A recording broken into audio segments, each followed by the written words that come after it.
Your Women Radio WFM 91.7. This is a daily news review on the Full Breakfast Show right here on Women Radio, Nigeria's first radio station for women and their families.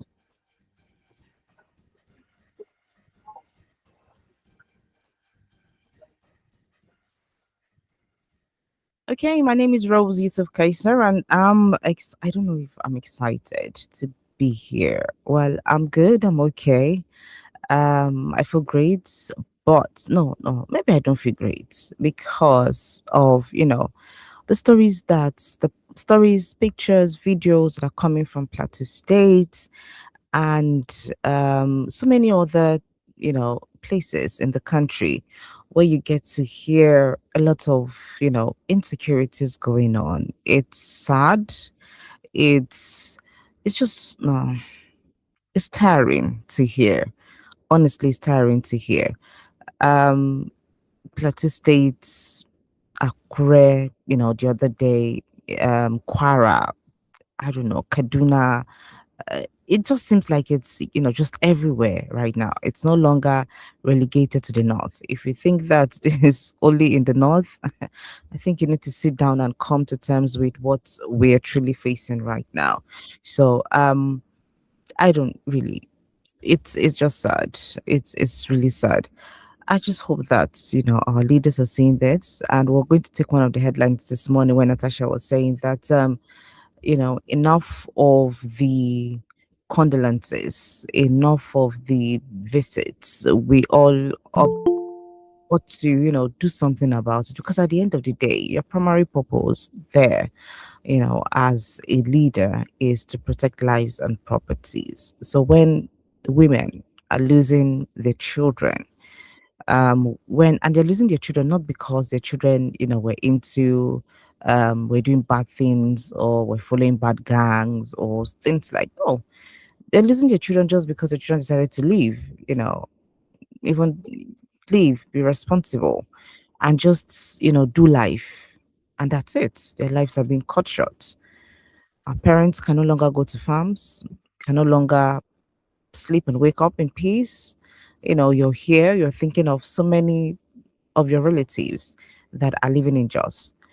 Yesterday, we had to start checking up on some of my relatives that stay in Jos, after all of that. And I was just telling my husband yesterday, I said, hey, the moms no go leave, make them come back Zaria Konkuku stay. Because as it is right now, I think Zaria is, a bit safe compared to Jos. And he was saying, oh, is that how we keep running? I say it's not better. So yeah, I don't know. It's just a lot to deal with. It's really a lot to deal with. All right. So this is your Women Radio WFM 91.7. This is the full breakfast show, and of course, this is the daily news review segment of on the full breakfast. Like I said, my name is Rose Yusuf Kaiser, and if you're wondering where Fumi is, if not been hearing her voice since yesterday, well, Fumi is on a few days leave, and just for her to rest, get herself course, get to join us strong and better. When by Monday, God's willing, she'll be here. All right, so we'll just quickly go through the headlines this morning, and if there's anyone that gets your attention, please do well to send in your reactions via WhatsApp messages, via text messages, and of course, you can also do that through calls also. Okay. All right, so let's head on to take up some of the headlines this morning. You can join us on YouTube at WFM 917. Watch us live, myself and our analyst for today. And of course, you can also go ahead and follow us on social media: Facebook, Instagram, X, and of course, which one again? Facebook, Instagram, X, and Twitter. Yeah, no, Twitter is same X now at WFM 917. All right, let's head on to take up the headlines this morning. Even the headlines gone safe. The way that hmm, okay, we could just dey read and they go. Enough of condolences. Natasha demands action after Plateau killings. This is coming from the Punch. Another one says truck crashes on 9-year-old girl to death. This is really sad. It is. This one says, all right, to the Guardian newspaper. I hear the Tiwa Sachs political aides moves to appoint 1,000 new assistants, you guys. Another one says Konkoso officially joins ADC. Now, just yesterday, we read that he resigned from NNPP. Yeah, I think that's the name of NNPP. Now we're saying that anyway, we could channel say Imbi just one joined the ADC before. All right, because I mean there've been a lot of talk of him, going along being the running mate for the presidential candidates from ADC. But let's see how all of this gets to unfold. All right, heading on to this day newspaper. Um, on this day newspaper, Plateau governor visits Angwan Rukuba in Jos North after deadly attack. This Angwan Rukuba that we're talking about in Jos, it's not like it's one far village. Oh. It's not, no. It's not. I schooled in Jos, so it's not like it's one remote village in Plateau State. No, this is part of the central town. Mm. So, Plateau Governor, it's not about the visit. Honestly, it's not just about the visit. It's about doing something. Our Minister of what do you call it? Defense. How far? All right, follow now. Millions of Nigerian children denied basic education as states leave 97 billion naira unused for whatever reason. Daily Trust, three killed, houses set ablaze as bandit raids Zamfara community. So we're talking about Plateau State. We're talking about Zamfara. Yeah. Now this is in Daily Trust. That's now this is after the platiculates. Just be counting it. This is what Zamfarabi in Daily Trust. Now let's head on to another one on Daily Trust. As Tinubu appoints new CAC chairman, fills vacant positions at Population Commission. All right, those are the few coming from Daily Trust. Heading on to Vanguard. On Vanguard, in Benue, armed headsmen again attack Yelwata community, injured two. Chief Wasin. The same Yelwata. Another one on the Vanguard says drivers protest fuel increase in Benin and vow to raise fares. All right, I think we'll get to talk about that if time permits. Let's head on to Premium Times. On Premium Times, bandits kill 13 and abduct several wedding guests in Kaduna. Sure, you will see. There's Kaduna, there's Benue, Yelwata, there is Zamfara, Abi, and there is Plateau that we're just reading this morning. Oh. Okay. All right, let's head on to the next one on Premium Times. Federal government approves an additional satellite as Nigeria pushes deeper into space economy. All right, so that's coming from Premium Times. Let's head on to the Nation newspaper this morning. On the Nation newspaper, FCT tax filing rush disrupted by system failure. So we Nigerians now rush hour we sabi do last minute things. Pastor marries of autistic man to older woman amid controversy. Pastor marries okay, yeah, this happened over the weekend. Now heading on to the cable newspaper, ex-AGF Aunduaka resigns from APC. Ex-FCT Minister of State Olajumoke Akinjide quits PDP. All right, so now soon ago they resign, they quit, they join different political parties. If that one no work for now from there we'll go find where to enter or where to go to. All right, let's head on to Daily Post. On Daily Post, Foreign Affairs Minister Tuga resigns from Tinubu's government. Tinubu will win by wide margin in the north. The northern Nigeria, says Sheikh Husani. Sheikh Husani, allow the time to come because you baby God, you don't know the future, so calm down. Anyway, maybe you're saying this because I know what I don't they do on the ground, but even at that safe, allow the time to come and let things happen the way it should. And if it comes out this way, fine. But if it doesn't, then what happens? All right, on the Tribune, INEC recognizes Wiki backed PDP NWC. Good for them. Youth are Nigeria's greatest assets, not oil, NSITF MD Falai says. All right, so now the youths now we reduce them by numbers for different parts of Nigeria. We're reducing them with numbers. Okay. On the last paper this morning, pen pushing 35-year-old man kills 26-old. Let me just read that again. 35-year-old man kills 26-year-old girlfriend over infidelity in Cross River State. God that big. Bloody. If she not do now. Moreover, if so, you're killing her now because she cheated on you. Abi? Anyway, as you don't enter paper, so I know say police don't involve inside the matter. All right, the next one on pen pushing says People's Democratic Party loses all lawmakers to All Progressive Congress in Ogun State. Gang. All right, I wonder how many people called me for the PDP inside Ogun State right now, and other political parties. All right, so those are the few headlines from the different dailies this morning, and we'll just head on straight to take some of the headlines that caught our attention this morning. Okay. And don't forget, you can be a part of the program by dialing 07000 You can also dial 09155 Feel free to send us WhatsApp messages to 0703 or 08155 Those are the numbers to get in touch with us this morning on the Daily News Review on the Full Breakfast Show. All right, so yes, we'd definitely love to hear from you. There's amazing Tuesday morning, the 31st of March 2026, which is the last day of March. All right, in the year 2026. All right, so it's about 18 minutes to 8 on the side of the radio. My name is Rose, and this is the Full Breakfast Show, the Daily News Review segment of the Full Breakfast Show. All right, so just go ahead and bring up our analyst this morning. Good morning, Ademi Adeolu. How are you? Good morning, Rose. I'm good, thank you. And you? I'm okay. It's good to have you join us this morning.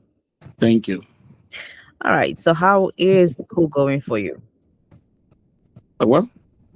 Well, no choice now.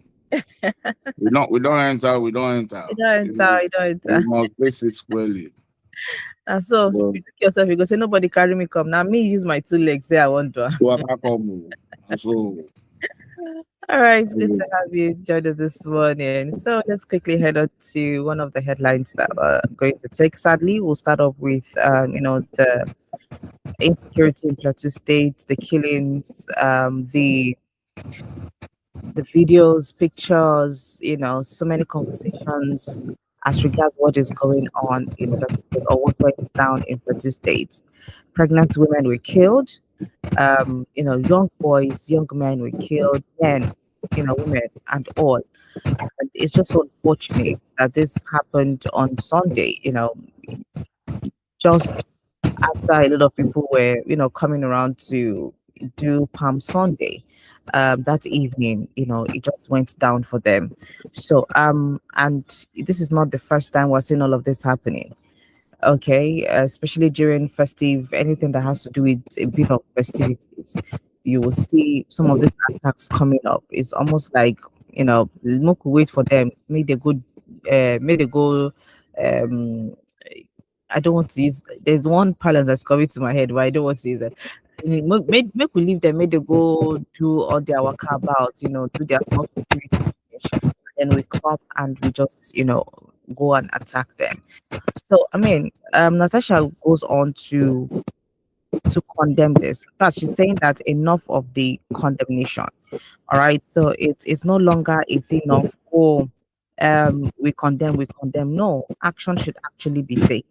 All right. So the report is coming from the Punch. So many other newspapers that actually carried this news. It says enough of condolences. Natasha demands action after Plateau killings.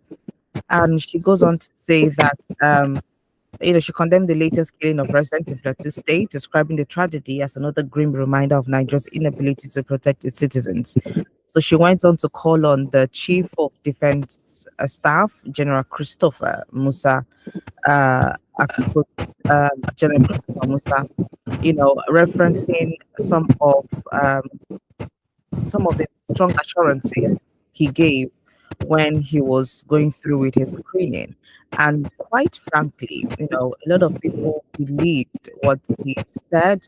A lot of people bought into his vision for Nigeria, during the screening. And a lot of people were actually happy that, oh, yeah, this is, he's going to do something different.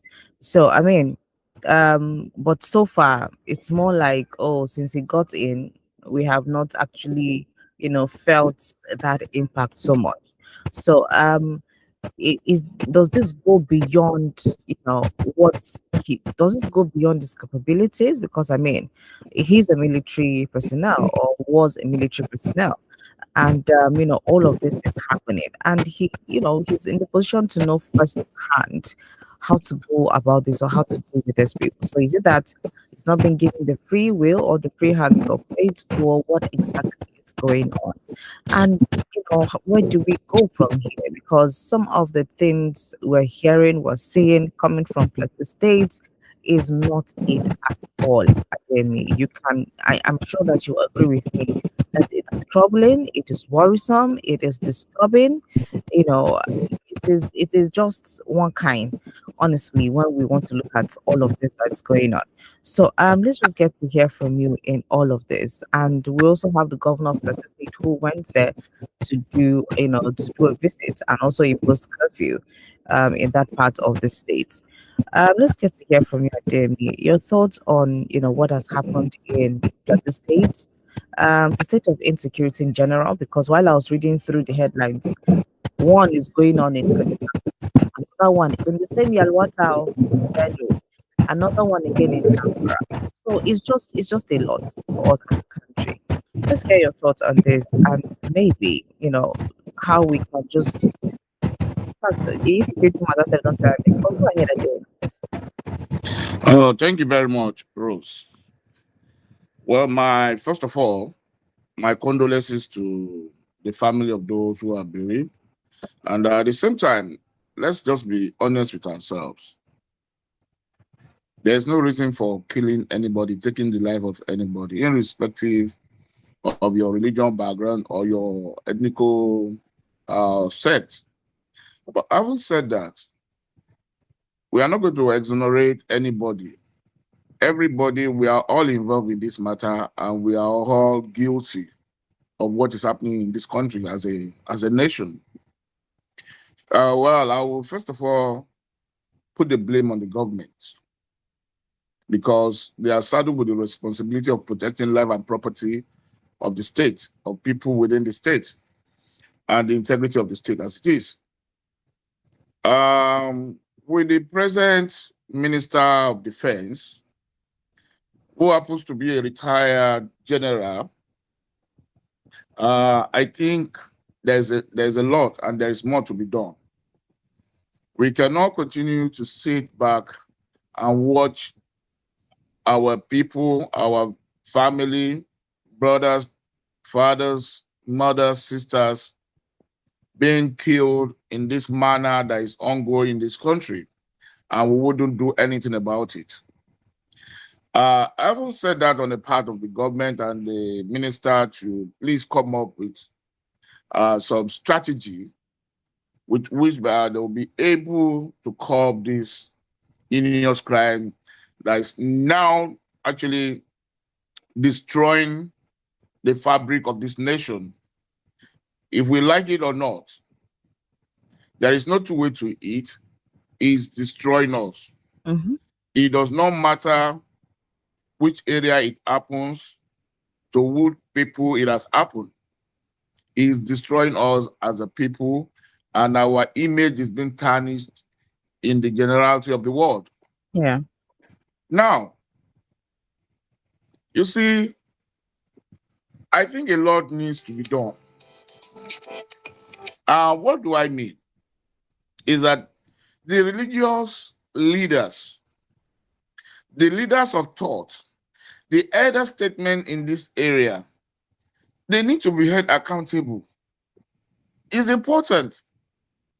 When recently we heard and we read of a religious leader, a sect, who said anybody that blasphemes must be killed. How do you say that in a secular state? Who are you in the hierarchy of the nation and the governance of the state? Who are you? These are the kind of words, incitements.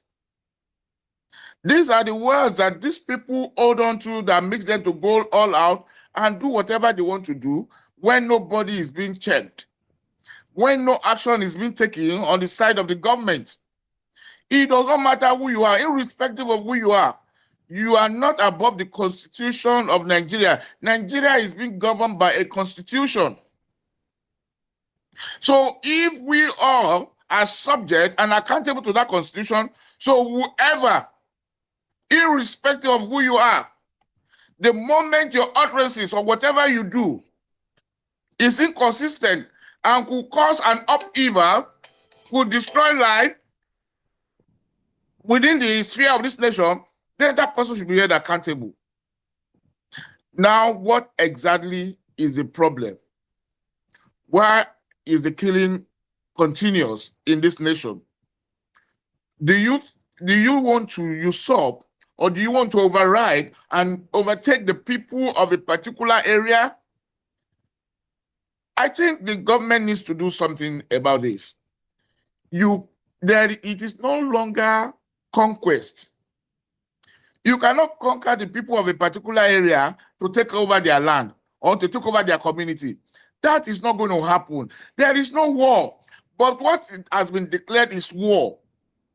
And if war has been declared, then the military, the armed forces need to face it squarely as war. This is war against the state Nigeria.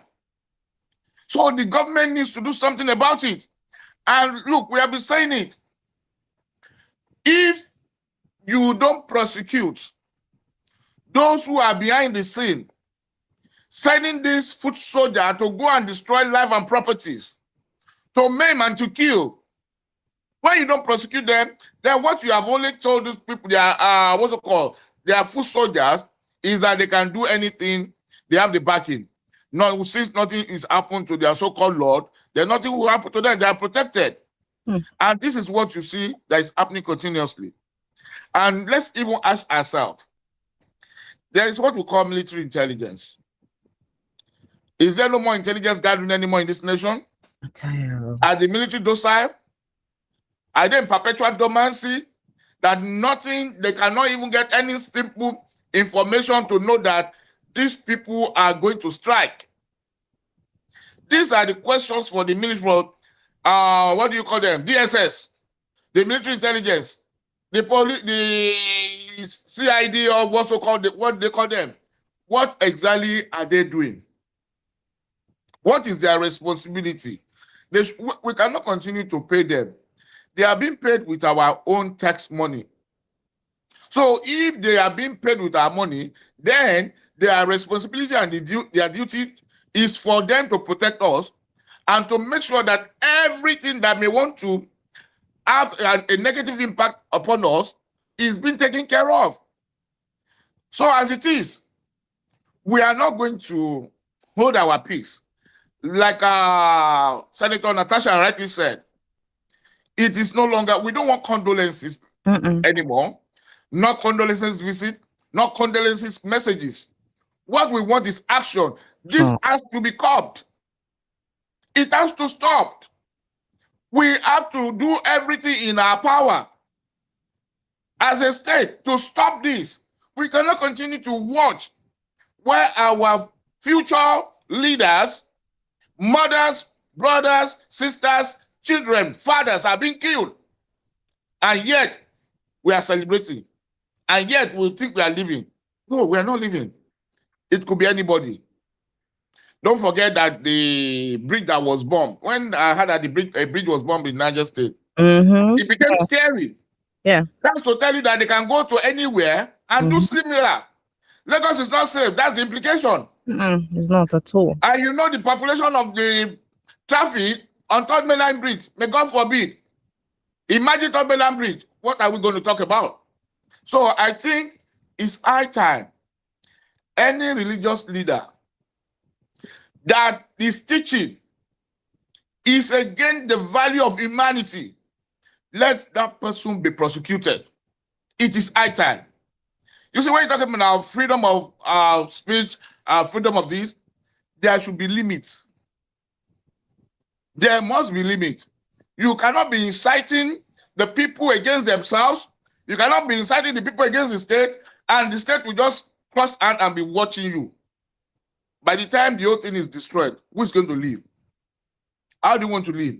Nigeria is not an homogenic state. It's heterogenic in nature. And apart from the heterogenic nature of the population, even the religion aspect, it is not one religion. We have the Muslims, we have the Christians, we have the traditional worshippers. So we must understand this. And the first thing we must understand, religion cannot be put above humanity. We must understand this. It is humanity first. And it is your nation first, your country first, your people first. Life is sacred. You have no right to take it. It's only the law. And it's well spelled out in the Constitution. But as it is, life does not have value anymore in this nation. Particularly with those who feel they own the country. With those who feel that they could be able to make millions, billions out of the killing and the destruction of life and properties. It is not acceptable. The government has to stand up and do something about it. And look, it is not just we talking like we are doing at the moment. Everybody, every one of us, we just sit down, we talk, we come to the airspace, we say something. We are all not taking action. This demands for Nigerians to stand up as a people and demand for the protection of life and property from the government of this state. That's the truth. We cannot say because it's not happening to us, because it's happening far away in Plateau State, in Benue, in Nasarawa, in all other states, and because we are in the south, and we say it is well. It is not well. Is not here in Akure. Oh, so what are we talking about? So it is for every one of us to stand up and say enough is enough. It is not by just sitting down. Let us, if we all go out, the government will understand our language, that these people have had it enough. They are not going to continue this way again. That's the only way we can really, if we really want to curb this menace, if we really want to stop this crime that has been perpetrated against humanity in this nation, then Nigeria as a people, we need to stand up and demand for a stop. God will help us. It's just a lot, Ademi. It's really a lot. Now, where does the issue of before that, this is about 2 minutes, or rather a minute to 8, right here on Your Women Radio WFM 91.7. And this is the Daily News Review on the Full Breakfast Show. My name is Rose Yusuf Kaiser, and I'm here with Ademi Adeolu, our analyst for today.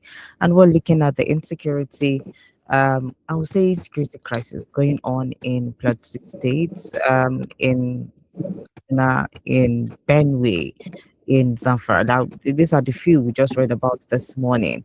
Okay. And, we're just looking at all of what it comes with, especially for the people, the lives that have been lost, men, women, children, pregnant women, involved in this. So when people are running helter skelter, what happens to people with disabilities? What happened with, to the woman who is deaf, or to the man who cannot see, or, to the little girl who cannot hear?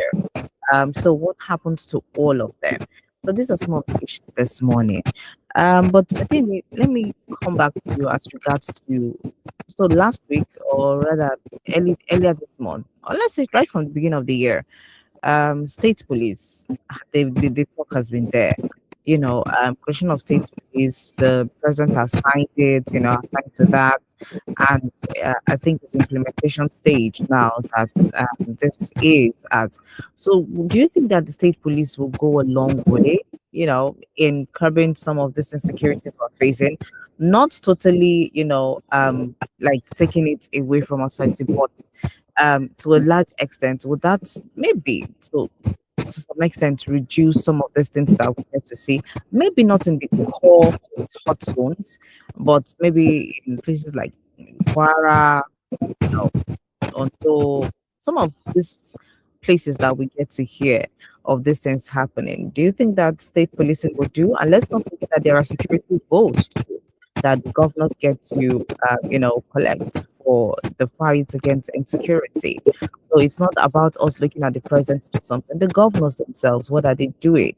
And is it high time that all of us will start defending ourselves? We'll start giving aura for aura. If we start doing so, there's going to be danger in the society. Thank you very much, Rose. You said it all. State police. Is it going to have any impact? Is it going to help the situation? Yes, to a very large extent. It will help the situation. It will help to curb the crime to a reasonable minimum. Let's look at it from this perspective. A state police will be under the chain and the command of the governor of that state and the House of Assembly. So if there is any upheaval or if there is any hint, which is intelligent information, as regard that an attack or a strike is imminent, then I believe that the governor, because he doesn't want, the governor is saddled with the responsibility to protect the citizen of the state. So his interest, because he does not want his name to be tarnished, he doesn't want chaos. Like you said, security vote, some are feeding large on it. That's the honest truth. Some are feeding large on it. Because in a state where there is insecurity, the larger let me just pause you for a minute and pick this call. Hello, good morning. Hi. Good morning, Mrs. Opoli. You're welcome. Good morning, my sister. God continually give us wisdom to trudge on in these trying times in Jesus' name. Amen. Before you move on to the discussion on state policing, let me start by saying that what works for other people in their country, I don't know why when it gets to Nigeria. Please, am I audible enough, Rose? Yes, very clear. I don't know why when it gets to our country in Nigeria, the same thing doesn't work for us. It's more like some people are just there to sabotage the process at the end of the day. And you discover that when it works for other people, it gets to this place, it doesn't work for us. I still wonder why. State policing has largely failed in some areas that it's been practiced simply because the same governors you've told us to hold on to, they should be held accountable for not allowing anarchy to happen in their state. You see them turn this police to their army and they unleash and move about because they have central control. And what is meant to look good in the police, because you now have an army, you're not using it to clamp down on people you suspect are anti your own particular tenure. And that is what has happened.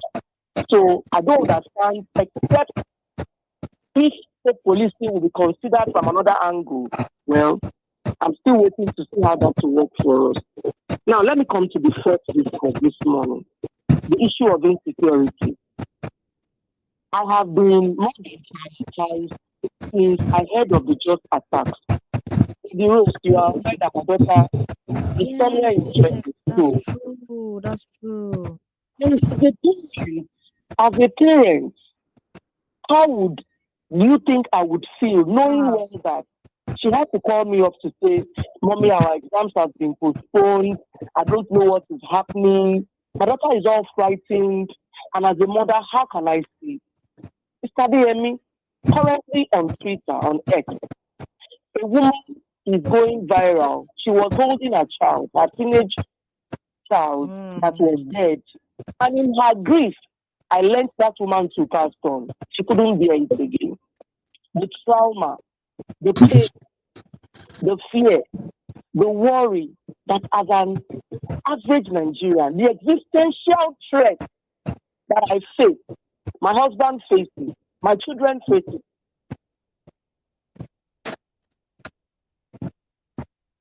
Hello, Mrs. Oboli, are you still there? We can't hear you anymore if you are still there. Okay. All right, maybe you call us back because we couldn't hear you anymore. Please do want to call us back. The number to dial this morning is 07000 917 or 9155 Those are the numbers to get in touch with us this morning. Please do well to also send us WhatsApp messages or text messages to 070 317 56537 or 08155 all right, I think I think she is back. Sorry, I was about picking that and it went off. All right, so let's see. 07000 or 9155 Those are the numbers to get in touch with us this morning. Hello, good morning. Can you hear me now? All right. Can you? Yes, definitely.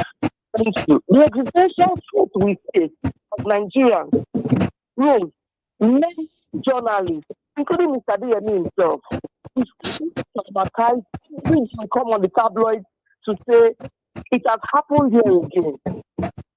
Kaduna, no, Jos, Plateau, and it's like a repeated process. To say we are sounding like a broken record, but my is at the end of the day, you ask yourself, these lives that have been lost on a daily, can these lives come back?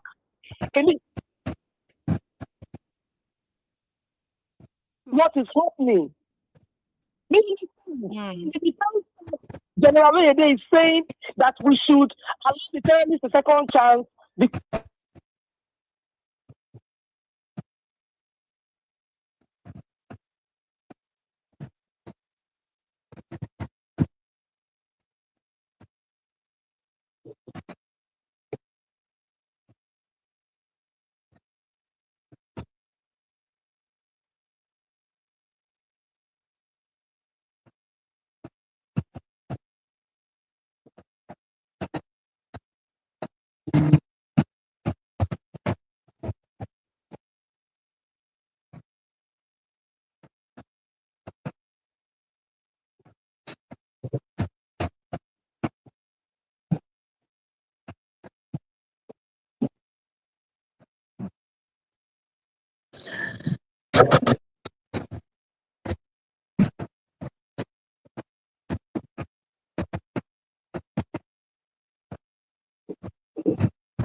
Morning, sir.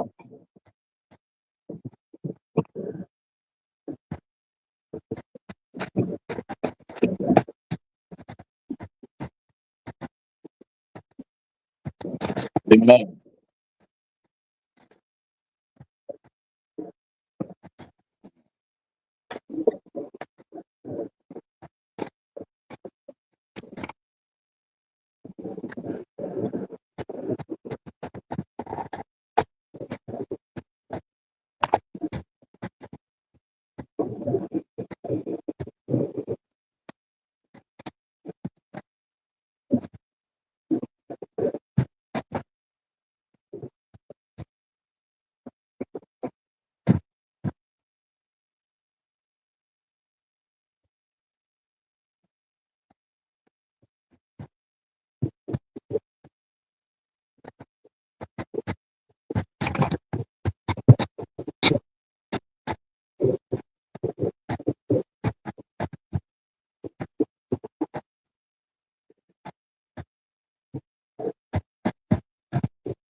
Honestly, my heart is bleeding. It is really a pathetic situation that we have found ourselves in this nation. You know, the general, what do you call him?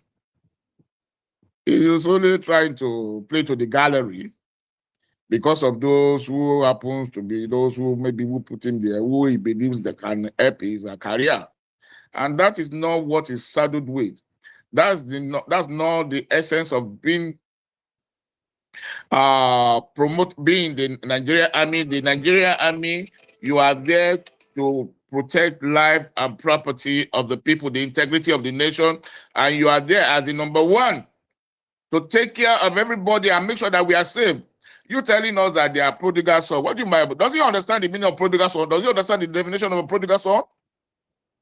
Doesn't understand. The prodigal son in the Bible only squandered. He went on spending spree.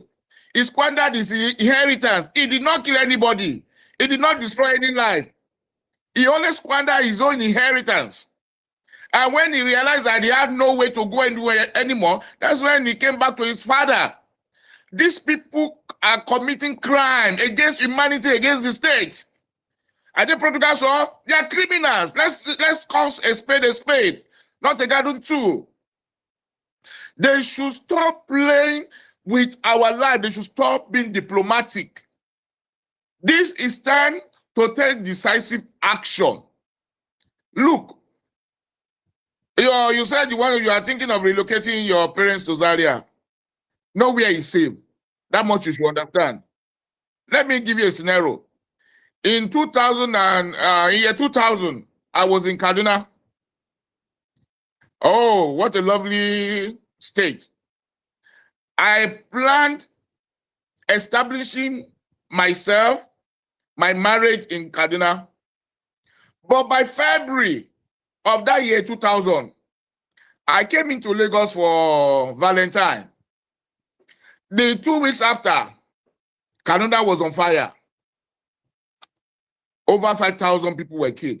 But it was reported in the news that 300 people were killed. No. That is, I did not return back to Kaduna from that day. I enjoyed the place. I wanted to settle. That's where I wanted to start my life and live. But that I could not. So what are we saying? Why can't we live anywhere in this country and be safe? Why can't our children school anywhere and they will be safe, and our heart will not be at our mouth because of fear of the unknown? God will not allow any evil to happen to our children and to our loved ones. But what about those people that have been killed? What are we doing about it? You want to reintegrate. You want to grant them amnesty after they have killed and destroyed the life of people. What does the law say? Does the law say you should grant them amnesty? And are we in the cause of war that, okay, because of war, you said you call them a prisoner of war? No. They are the one that is raging war against the state, the nation called Nigeria, and its people. Then what is the government supposed to do? What is it that the state is supposed to do? The state is meant to make sure that they are apprehended or you neutralize them on the field, and whoever is caught, then prosecute them, then let them face the wrath of the law. Give them that capital punishment as is stated in the Constitution. Whoever takes life, such person's life must be taken as well. Or you'll be granted life imprisonment if you want to be lenient. But as to this, that is why I said, until the so-called leaders, until we start holding them, everybody accountable, with whatever utterances, whatever action they are taking that actually presupposes and exposes and exhibit that they are in cognizance and in support of these atrocities that have been committed by these so-called animals there, because they are animals. Because I see no reason, I can't imagine it, that I will just take a knife and I will take gun and go and kill somebody, and I will, even the mere seeing blood, my heart will be over bleeding, and you will see my heart pounding seriously. Now to talk of to kill somebody, it is not acceptable. We cannot continue to look and just not say something. We are not just going to be saying something. We have to stand up as a people. We have to stand up as a nation. We have to stand up against these people. And like we said, you see, to some extent, I believe that the state police will still play some role. You know why I said this is because of, the state governor of a state will not just sit down there and allow somebody else from another state to invade his state and the community of his state and destroy and kill them, and he'll be watching. He wouldn't allow that, because he knows that, okay, the people who is accountable to, they will come back for him, they will come for his head. So for that, he will fight, he will do something. But yes, we know that it is an opportunity for them to make money. But you see, what matters most is the protection and the safety of life, that and property. That's what is important. If we can achieve that through the state policing, then let us go for it. Let us go for it. Yes, we know that insecurity is another way of embezzlement, corruption, is a cash cow, because any state where you have insecurity, the security vote tends to be increased. It is there in the Constitution. So, well, all things being equal, that is what exactly that is happening. And those people have seen it as an opportunity to make money. But who are they? And how do we treat them? You see, I always say something. We also, the masses, the people of this nation, we are the ones that have given these people the power to behave the way they are behaving as gods. The moment they are there, you will start treating them as if they are above us. They are not. They are our servant. They are public servant. They are meant to serve our needs. That's the essence of them being there. That's what they are started with. But the way we carry them, so they also, even when you see them walking, they are shoulder high. I see the other people walking. Oh my goodness. I get irritated when I look at them. And when they speak as if they are the one that brought every one of us together. They are our boss. No! It has to stop. That is why I have said it. I said, look, if we are going to get it right, the instrumentality of recalling our House of Assembly members and the National House of Assembly members will help the situation. Because when we recall about 2, 3, or 4 of them, others will sit up. They will do the needful. They will checkmate the excesses of the executive. And the executive, when they know that their job is on the line, they will go all out and protect the people.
Thank you. Same to you.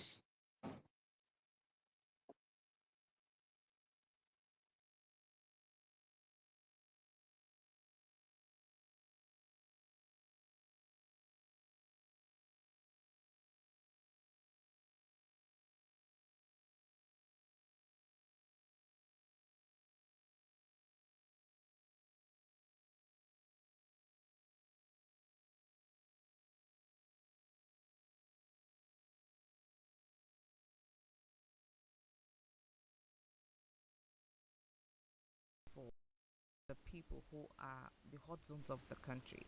Keep praying for everyone you know in the north, even if you don't know them. Keep them in your prayers, because trust me, whatever you see or hear, just maybe add some figures to that, and that's what's going on. All right, my name is Rose Yusuf Kaisar. Thank you all so much for staying with me this morning. Stay with us at 9 is the news at 9.